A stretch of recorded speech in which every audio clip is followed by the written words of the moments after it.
Vamos a continuar con esta serie de sermones, los dones del Espíritu. No sé si se acuerdan, ya ven que hace un mes prácticamente se paró por las salidas que tuvimos, ¿verdad?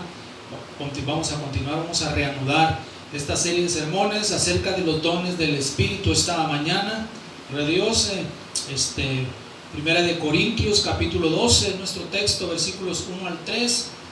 Dice estas palabras, Primera de Corintios 12, del 1 al 3. No quiero, hermanos, que ignoréis acerca de los dones espirituales. Sabéis que cuando eres gentiles se os extraviaba llevándolos como se os llevaba los ídolos mudos. Por tanto, os hago saber que nadie que hable por el Espíritu de Dios llama anatema a Jesús, y nadie puede llamar a Jesús Señor sino por el Espíritu Santo. Versículo 10, la primera parte. A otro el hacer milagros, a otro profecía. Vamos a hablar acerca de dos dones. Vamos a estudiar acerca de los dos dones, don de milagros y don de profecía esta mañana. Gloria a Dios. ¿Cuántos amén dicen amén esta mañana? Don de milagros y don de profecía. Continuamos, ¿verdad? Los dones, el principal propósito es para la edificación de la iglesia, ¿verdad? Entonces, pues espero que le ayuden, gloria a Dios. Y vamos a hablar acerca del don de milagros y el don de profecía, solamente estos dos puntos. Y vamos a hablar en primer lugar acerca del don de hacer milagros esta mañana. Gloria a Dios. Escúchame bien, la obra de milagros proviene de la traducción del griego energeimata, dunameinon, que traducido literalmente es operaciones de poderes sobrenaturales. Al igual que los dones de sanidades, ambos términos son plurales. Esto no es un don que lo hace a uno un milagrero. Parece que por la pluralidad de las expresiones, cada milagro, manifestación sobrenatural de poder es operado a través de uno con un don de fe esta mañana. Y estamos hablando, ¿verdad?, de un don, el don de hacer milagros como algo específico, gloria al Señor, que alguien puede, ¿verdad?, descubrir en su propia vida. Hay textos, por ejemplo, en Mateo capítulo 17, versículo 20, dice estas palabras. Mateo 17, 20 dice de esta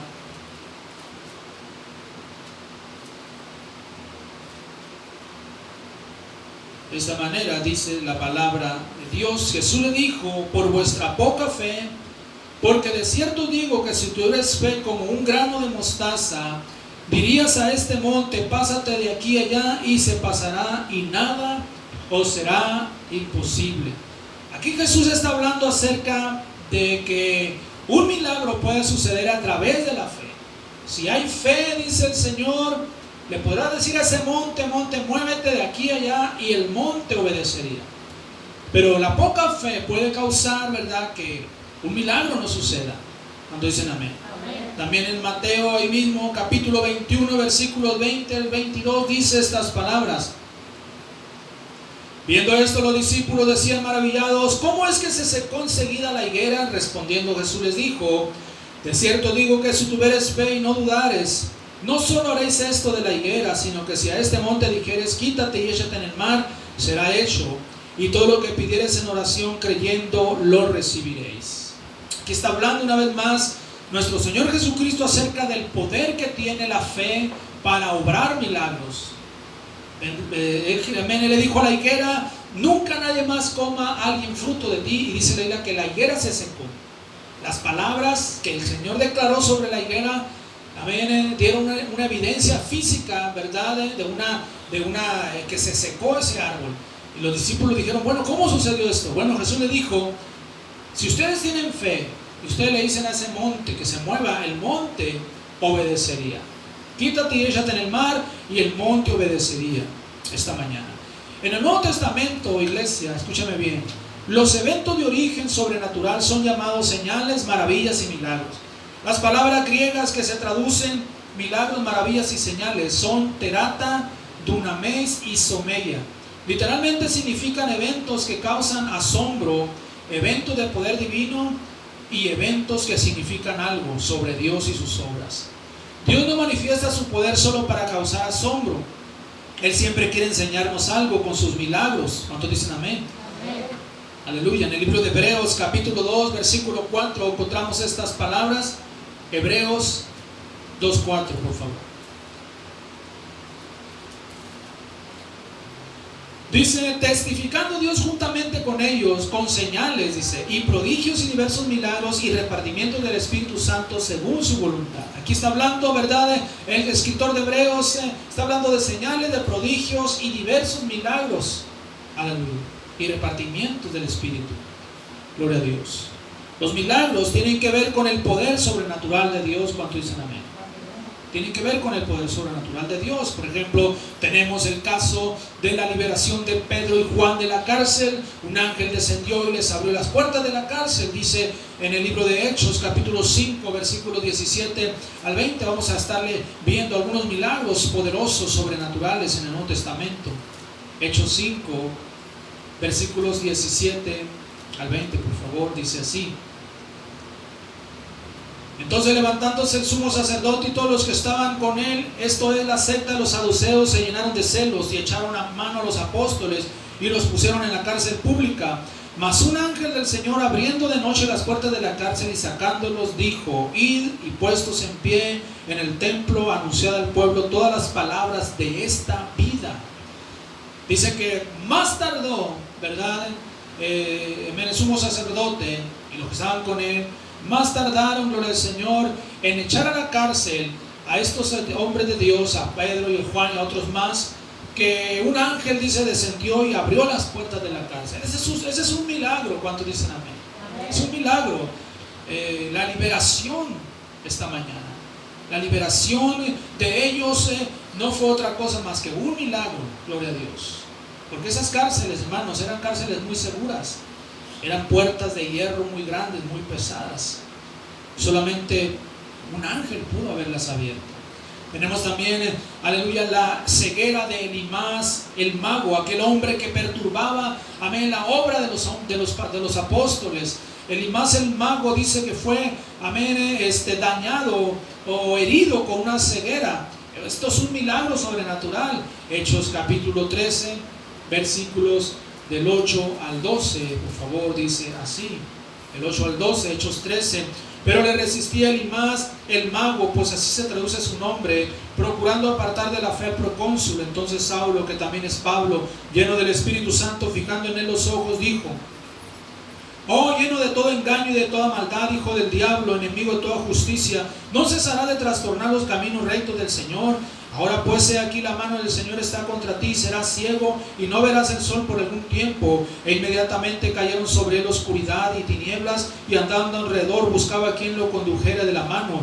Entonces el procónsul, viendo lo que había sucedido, creyó maravillado de la doctrina del Señor. Aleluya. Aquí tenemos otro milagro, es un milagro sobrenatural. Lo que sucedió ese día, un hombre, ¿verdad? Mago, un hombre que estaba perturbando la fe de un hombre que cree, que está creyendo el evangelio. Entonces Pablo lo mira, Pablo, lleno del Espíritu Santo, le dice, amén, y lo reprende, ¿verdad? Hijo del diablo, eres un enemigo de la obra de Dios. Y dice que de repente este hombre quedó ciego. Esto es un milagro sobrenatural. Aleluya. El detalle es que era un milagro para ellos, pero no era un milagro para el ciego. Para el ciego era una enfermedad. Entonces, así como alguien puede sanar, también puede enfermar esta mañana. También tenemos otro caso, la transportación instantánea de Felipe, ¿verdad? La Biblia dice que el Espíritu arrebató a Felipe y lo llevó de Gaza a Azoto en un segundo. Algo sucedió en lo espiritual. Hechos capítulo 8, versículos 39 y 40, vea conmigo, por favor. Hechos 8, 39 y 40, cuando subieron del agua, el Espíritu del Señor arrebató a Felipe, y el eunuco no le vio más, y siguió gozoso su camino. Pero Felipe se encontró en Azoto, y pasando anunciaba el evangelio en todas las ciudades, hasta que llegó a Cesarea. Dice que el Espíritu de Dios arrebató a Felipe, lo transportó de un lugar a otro en un instante, como si Felipe hubiera volado, como si hubiera desaparecido y se apareció allá en Azoto. Así, esto es otro milagro. Gloria al Señor. Tiene que ver con el don de milagros. Aleluya. Tenemos también la resurrección de Dorcas por el ministerio del apóstol Pedro. Una mujer, una muchacha que había muerto, fue resucitada. Ese es otro milagro poderoso. Cuando dicen amén. Hechos capítulo 9, versículos 36 al 42, por favor, dice así: había entonces en Jope una discípula llamada Tabita, que traducido quiere decir Dorcas. Esta abundaba en buenas obras y limosnas que hacía. Y aconteció que en aquellos días se enfermó y murió. Después de lavada la pusieron en una sala.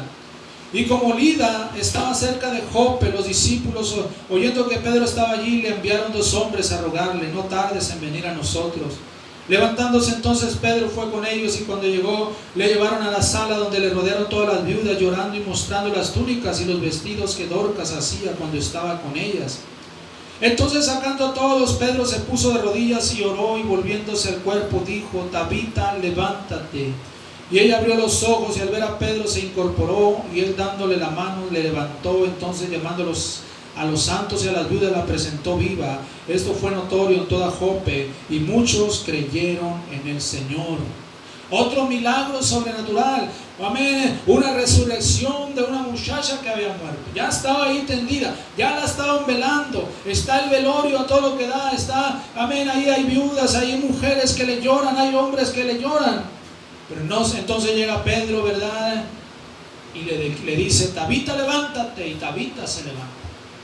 Se levanta, gloria a Dios. Aleluya.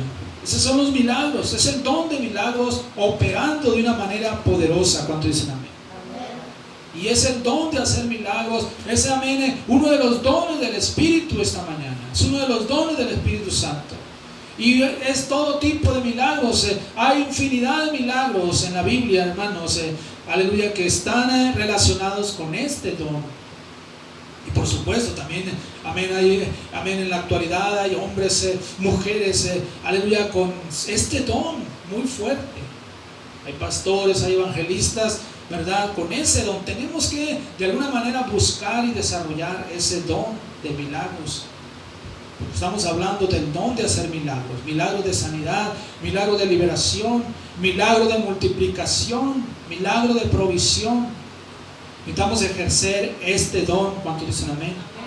El don de hacer milagros. Es un don, gloria al Señor, que va a edificar la iglesia. Es un don, ¿verdad? Aleluya, que si usted va, amén, y le habla a alguien de Cristo, y usted cree, y usted pone manos sobre esa persona que está enferma, esa persona puede sanar, y Dios será glorificado, y esa persona, sus convicciones van a ser establecidas y afirmadas en Dios.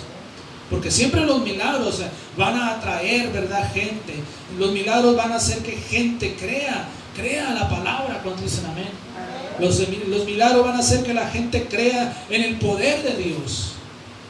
Si no hay milagros, es como que la cosa no está tan bien, tan firme. Amén. Cuando en una iglesia no hay milagros, cuando en un evento no hay milagros, algo no está bien. Hay una pesadez ahí.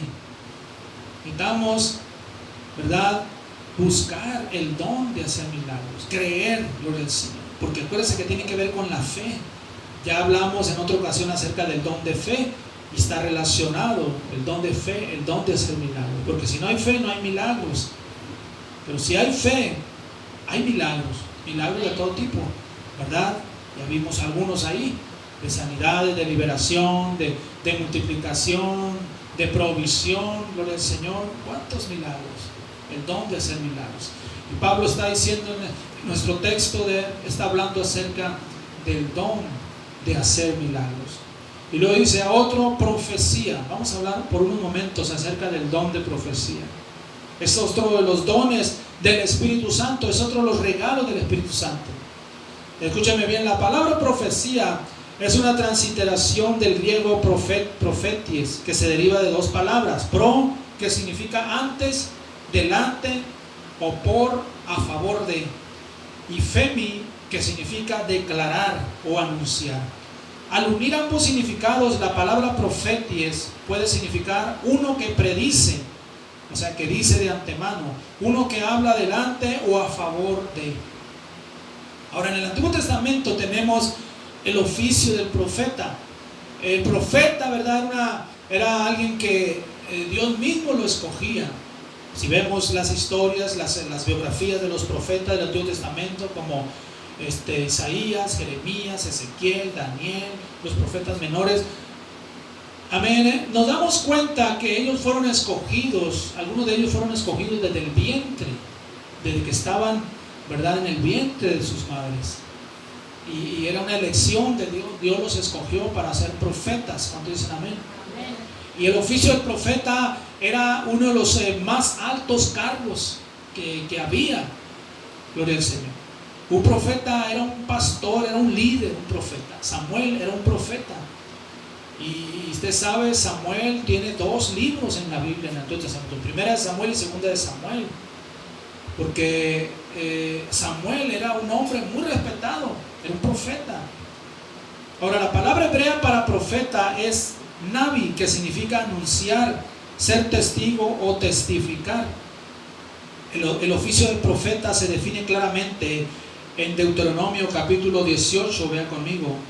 Deuteronomio 18, 18, por favor. Dice así: profeta les levantaré de en medio de sus hermanos como tú, y pondré mis palabras en su boca, y él les hablará todo lo que yo le mandare. El Señor dice: les voy a levantar un profeta, ¿verdad? Un profeta entre ustedes. Gloria al Señor. El profeta es uno que habla a la gente en favor de Dios. Aleluya. Las palabras que Dios pone en su boca. Ahora, la idea de hablar en favor de Dios es dado por el testimonio de Jeremías, el profeta, en Jeremías capítulo 1, versículo 9. Vea conmigo, por favor. Jeremías 1, versículo 9. Dice así: y extendió Jehová su mano y tocó mi boca, y me dijo Jehová: he aquí he puesto mis palabras en tu boca. Aleluya. Dios le dijo a Jeremías: yo he puesto mis palabras en tu boca. Vas a hablar lo que yo te diga que hables. Vamos a ver los requisitos que eran, los requisitos para ser un profeta auténtico en el Antiguo Testamento. Eso está registrado, usted lo puede leer en su casa. Deuteronomio capítulo 13 y 18, estos 2 capítulos. Vamos a leer algunos versículos aquí. Pero vamos a ver estos requisitos, ¿verdad?, que tenía que tener un profeta en el Antiguo Testamento. Un profeta auténtico, porque había falsos profetas como los hay ahorita. ¿Cuántos dicen amén? Amén. El primer requisito: el profeta era tomado de entre sus hermanos. Ya lo leímos ahorita, Deuteronomio 18, 18. Profeta les levantaré de entre sus hermanos. Era tomado de entre ellos. No era una persona ajena a ellos, no era un extranjero, tenía que ser un israelita, uno de sus hermanos. Dios levantaba un profeta entre ellos, igual que en nuestros tiempos tenemos profetas en nuestras iglesias, en nuestro compañerismo, que son conocidos, los conocemos porque son de entre nuestros hermanos. El segundo requisito: un profeta podía juntamente con sus profecías mostrar señales y prodigios. Deuteronomio capítulo 13, versículo 1.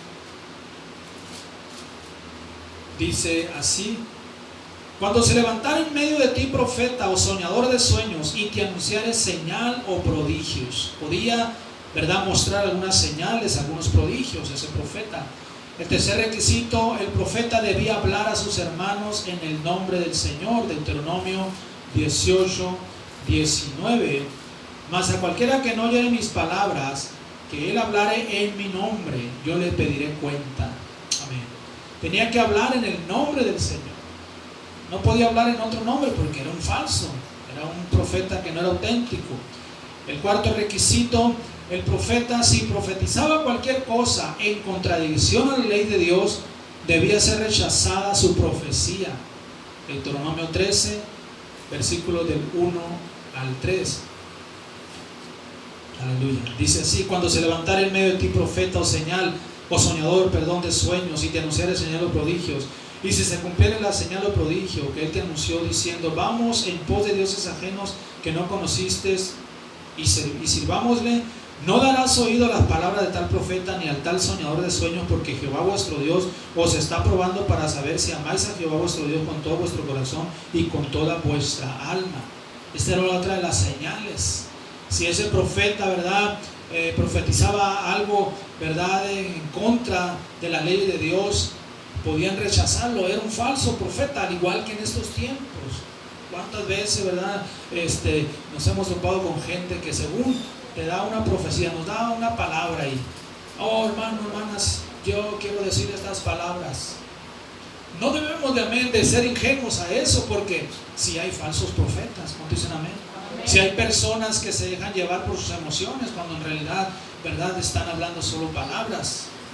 Tenemos nosotros que ver, ¿verdad?, realmente si esa persona tiene el don de profecía, si realmente es un profeta, gloria al Señor. Porque hoy en día a muchos se le llama profeta, a cualquiera, oh, es un profeta. Pero realmente, hermanos, los profetas eran en el Antiguo Testamento.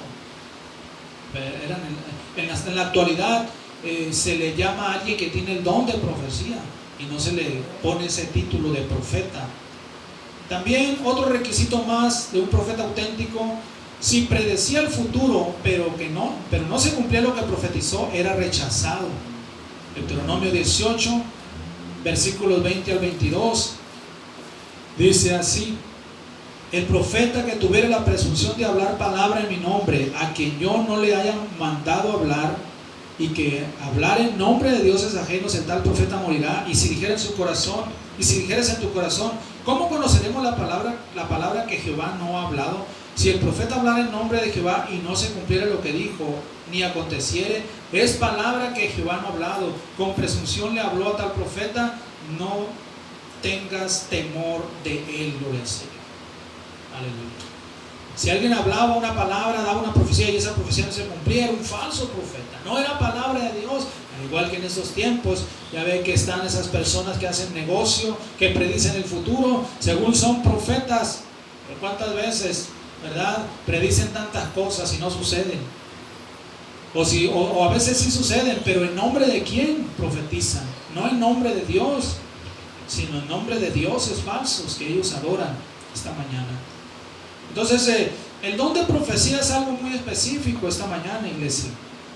En el Nuevo Testamento hay dos tipos de profetas: aquellos que ejercían el oficio de profeta, como dice en el libro de Efesios, capítulo 4, versículo 11. ¿Cuántos están entendiendo esta mañana? Efesios 4:11 dice así: y él mismo constituyó a unos apóstoles, a otros profetas, a otros evangelistas, a otros pastores y maestros. Aquí está el oficio de profeta, ¿verdad? Algunos ejercían ese oficio y estaban aquellos que en la iglesia, los que poseían el don de profecía, que es lo que les decía ahorita, ¿verdad? El don de profecía era algo más específico. El don de profecía, dice, es un don que puede ser ejercido por cualquier creyente que esté lleno del Espíritu Santo. El don de profecía. Y eso en nuestras iglesias creemos y se practica el don de profecía. Hay profecías, alguien habla, ¿verdad?, da una profecía. Ahora, las profecías es algo que se entiende. O sea, alguien puede dar una profecía así, decirle a alguien: hermano, hermana, Dios me dice que le diga esto, Dios me está mostrando esto en su vida, y le da una profecía. Esa es una profecía. Porque ya para el otro domingo vamos a hablar del don de lenguas y de la interpretación de lenguas. Aquí estamos hablando solamente del don de profecía, que era una palabra, amén, entendible, gloria al Señor. Entonces, cualquiera puede tener ese don si está lleno del Espíritu Santo y tiene un buen testimonio en su iglesia, ¿verdad?, entre sus hermanos, entre la gente que lo conoce. Porque pues también hay gente, ¿verdad?, que da palabras ahí y andan todos torcidos, andan todos mal testimonio y todavía se ponen a dar palabras ahí, ¿verdad? 1 Corintios 14, versículo 31 dice: porque podéis profetizar todos uno por uno, para que todos aprendan y todos sean exhortados. Aleluya. El don de profecía es el más deseado entre los cristianos. Ahí mismo en 1 Corintios 14, vamos a leer el versículo del 1 al 5 y luego el versículo 24. Dice así: seguid el amor y procurad los dones espirituales, pero sobre todo que profeticéis, porque el que habla en lenguas no habla a los hombres sino a Dios. pues nadie le entiende, aunque por el Espíritu habla misterios. Pero el que profetiza habla a los hombres para edificación, exhortación y consolación. El que habla en lengua extraña, a sí mismo se edifica, pero el que profetiza edifica a la iglesia. Así que quisiera que todos vosotros hablaseis en lenguas, pero más que profetizáis, porque mayor es el que profetiza que el que habla en lenguas, a no ser que las interprete para que la iglesia reciba edificación. Que el apóstol Pablo está hablando de la profecía, ¿verdad? De que el que profetiza edifica, porque está hablando algo que la gente va a entender. El que habla en lenguas dice se edifica a sí mismo, pero la iglesia no es edificada, o los que vienen no se edifican porque no entienden, porque hablan en lenguas. Pero el que profetiza edifica, dice. Y aquí dice, Pablo dice que el don de profecía edifica, exhorta y consuela. Es para edificación, para exhortación y para consuelo, gloria al Señor. Ese es el propósito del don de profecía. Cuando en una iglesia hay gente que profetiza, esa iglesia recibe la exhortación, la edificación y el consuelo. ¿Cuántos dicen amén? Amén. Gloria a Dios. En conferencias hay profecías y uno escucha una profecía y uno es edificado ahí. Después de que uno escucha un sermón, un mensaje, hay una profecía al final, y ese mensaje, con esa profecía se reafirma. Hay gente que, ¿verdad?, que es quebrantada cuando escuchan una profecía, diciendo, bueno, ¿cómo sabían? No, es que nadie sabe, solo Dios sabe, y por eso da una profecía, ¿verdad? Porque una vez mi hermana me dijo, pero ¿cómo sabía que yo estaba pasando este tiempo? No, pues, digo, Dios, ellos no saben, mi pastor no sabe, ni yo, pero Dios sabe tu necesidad y por eso te habló a través de esa profecía.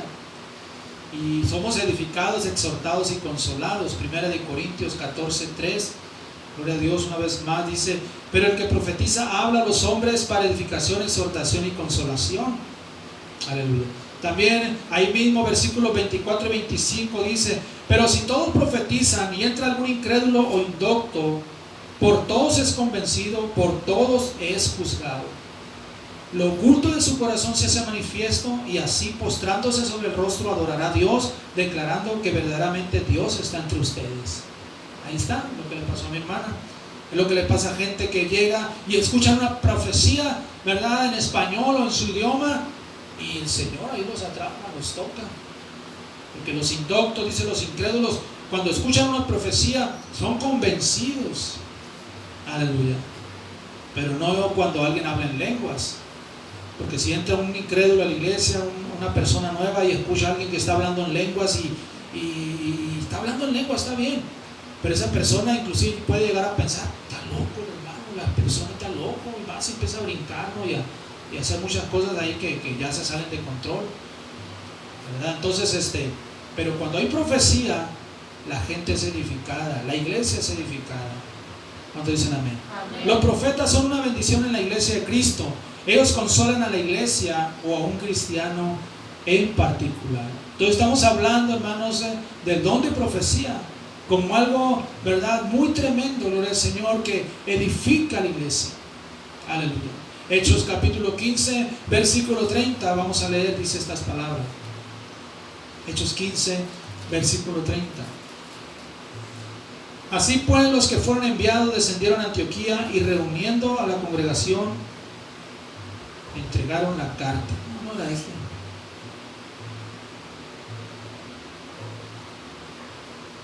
No era ese versículo. Bueno, entonces estamos hablando, ¿verdad?, de el don de profecía. Y esto va a traer, ¿verdad?, una fuerza a la iglesia, una edificación, exhortación, gloria al Señor. Se necesitan estos dones en la iglesia. Amén. Y hemos tocado dos dones en este mensaje: el don de sanidad, el don de hacer milagros, y el don de profecía. Cuando hablamos de milagros, estamos hablando de todo tipo de milagros: milagros de sanidad, milagros de liberación, milagros de multiplicación, de provisión, milagros, ¿verdad?, sobrenaturales, de resurrección de muertos, de todo tipo de milagros. Y es un don, gloria al Señor. Aleluya. Y por eso son las cruzadas de milagros. En las cruzadas de milagros no solamente hay milagros de sanidad. No solamente se ejerce el don de sanidad, también se ejerce el don de milagros, que no solamente incluye a los enfermos, también incluye gente que viene, ¿verdad? Trae problemas de drogadicción, de alcoholismo y son liberados. Ese es un milagro. ¿Cuántos dicen amén? Gente, ¿verdad?, que viene con unas cargas tremendas de angustia, de temor, y son liberados de una manera poderosa. Gente, ¿verdad?, que quizás están metidos en un problema financiero, económico, y oramos por ellos, la gente hace decisiones y Dios los saca adelante. Esos son milagros también, gloria al Señor, aleluya. Son milagros, iglesia. Acuérdense los panes y peces que Jesús multiplicó para alimentar a toda esa multitud de personas. Ese fue un milagro, gloria a Dios. Y estamos hablando del don de hacer milagros, pero también el don de profecía, que es para edificación, exhortación y consuelo de la iglesia. Que Dios nos ayude esta mañana. Y pues esto es lo que yo traigo en ese sermón, estos dos dones, los dones del Espíritu Santo que necesitamos buscar. ¿Cuántos lo creen en esta mañana? Si usted lo cree, denle un fuerte aplauso a Cristo y vamos a alabar a Dios con todo el corazón. Gracias, Señor, te alabamos en el nombre de Jesús, bendecimos tu nombre, Dios. Amén. Yo quiero que en esta mañana, por favor, incline su rostro y cierre sus ojos por unos momentos, iglesia. Aleluya. Quiero, amén, ser